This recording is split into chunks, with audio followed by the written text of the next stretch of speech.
Ja ešte stále chcem sa zlepšiť a myslím, že Erik a Stancy sú dobrí tréneri a mohú mne pomôcť v veciach, ktoré nerobím veľmi dobre a dúfam, že to bude dobre a proste chcem sa zlepšiť. A Erik a Stancy sú takí ľudí, ktorí pomôžu mne s tým.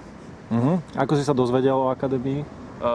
Dozvedel to som chodil na masáž aktuálne a som videl, že to je akadémia a potom už tak to pokecal s chalanami a takto.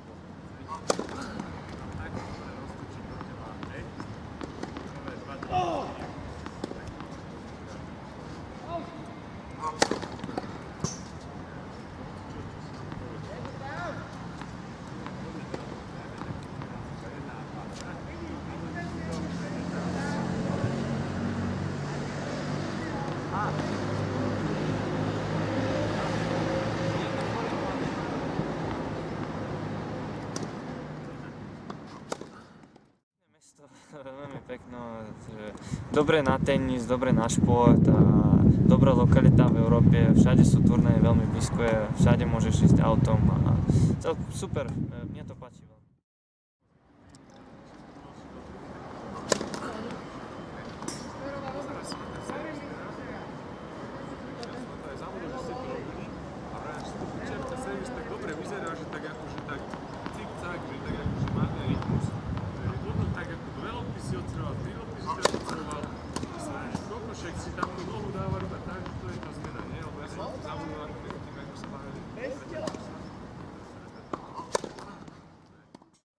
V začiatku sezóny som povedal, že chcem byť top 300, teraz som momentálne 205 akurát, takže nechcem to akože povedať ešte na nejaký maximum, ako to pôjde, keď tu bude to dobre, tak to super a keď už tu neurobím nič moc, ale to nebudem sa sťažovať, ale určite chcem sa zlepšiť a no, dúfam, že top 150 možno to trafím nakoniec.